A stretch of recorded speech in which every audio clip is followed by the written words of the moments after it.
I'm starting off with some gold ochre watercolour ink. If you don't have any watercolour inks, don't worry. You could use quinacridone gold or raw sienna.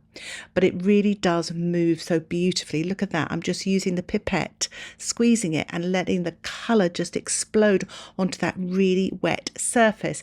Now, when you use hot press paper, the paint flows quicker because it hasn't got any texture to slow it down, and you can do very detailed work on hot press paper, and it's really nice for this sort of technique here. So I'm just tilting just to allow the gold ochre to flow on the paper in the kind of sky area here, tilting to the side, allowing the ink, the watercolour ink, to flow off and then mopping it up with the paper towel. So next I'm going to use a little bit of Prussian Blue, and I'm squeezing it on the horizon area here straight from the bottle.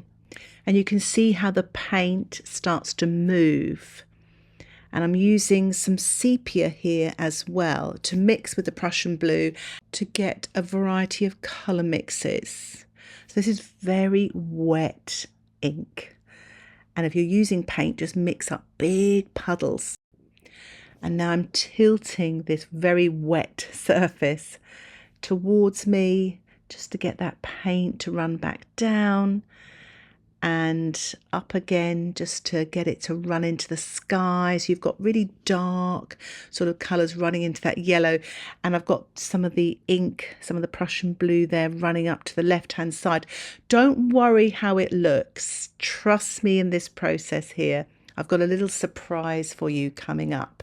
So I'm spritzing some of the ink on the horizon area and letting it flow down. So you've got lots of long vertical drips there onto the dried paper as well.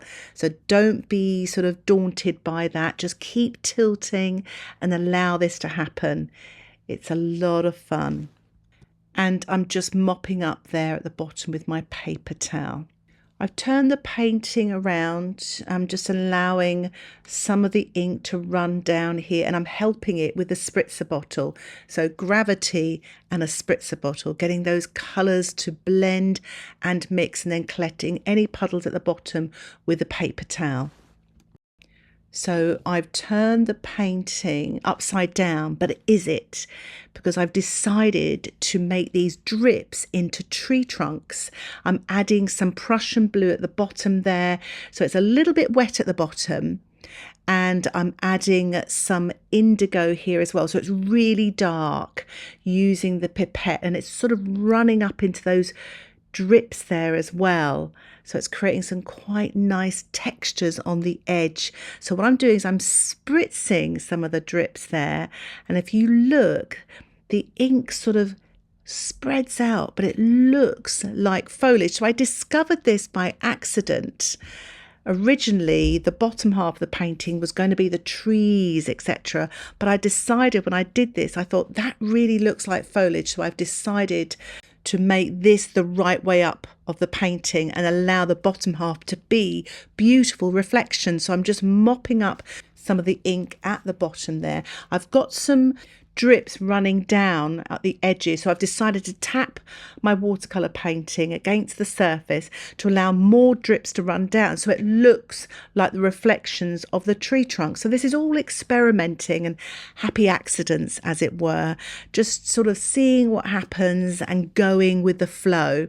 And again, just mopping up anything. I'm almost at a 90-degree angle there, so don't be afraid of sort of using these sort of angles to see what happens, and let the paint on the ink sort of drizzle down, as it were. And I must say that looks quite dramatic. So I'm just using my spritzer bottle again, just to spritz some of the ink at the top to create some more foliage there. And it kind of sort of spreads gently. And I'm just applying a little bit more of the gold ochre at the bottom there, using the pipette, wet into wet. And you can see how that lovely light colour floods into that dark colour. I'm just tilting now to allow that ink to flow and to mix on the paper. I'm using a twig now to draw out some of the ink to create branches. This is just a twig from the garden which I've sharpened with a pencil sharpener. You could also use the bottom of the paintbrush or just a small round brush or a rigger brush to pull out these thin tree trunks and branches. And again, I'm going to spritz with the spritzer bottle just to kind of soften the edges and create more textures here. Again, tilting at a 90-degree angle and just collecting the puddles at the bottom with the paper towel. I'm sprinkling some table salt onto the damp reflections here. And I'm using the pipette to draw in tree trunks and branches using Indigo. You could use the Sepia. And again, spritzing just to soften the edges and creating more textures.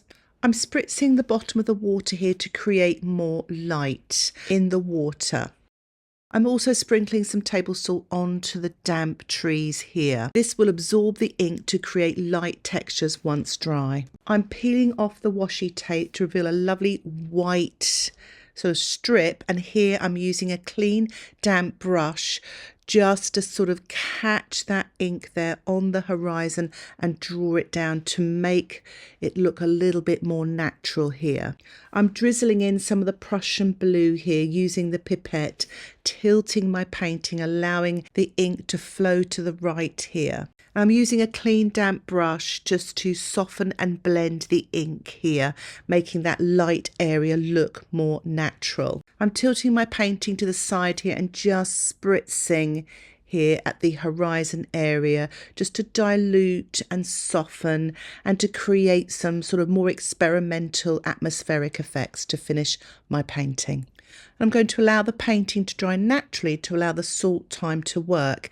And as you can see here, it's worked really well in the trees, especially to the right hand side, but also a little bit in the water as well to give the water some sparkle, light and textures. I love the effect of the trees and the light coming through the trees, just the way the ink flowed and where I spritzed it with the spritzer bottle and drew out some of those branches and tree trunks. I thought it'd be quite nice to show you how you can use two L shapes to find a hidden gem within your main painting. So here's my L shape here. It's a mount that I've cut into two pieces, and you can crop and look at your picture with different eyes. Sometimes you may not be happy with it, but some part of the painting might be working. I quite like this more panoramic view, but you could also try a sort of squared rectangle. I like this sort of view here, sort of using half the painting, lots of water, a little bit of blue sky there to the right hand side. What I love about this is you could literally get two paintings in one. This is quite beautiful on the left here with all that lovely texture of the salt and the beautiful blue reflections there.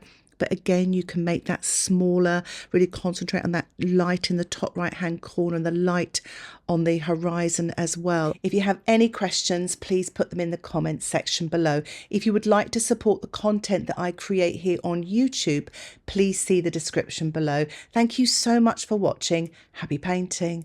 Bye for now.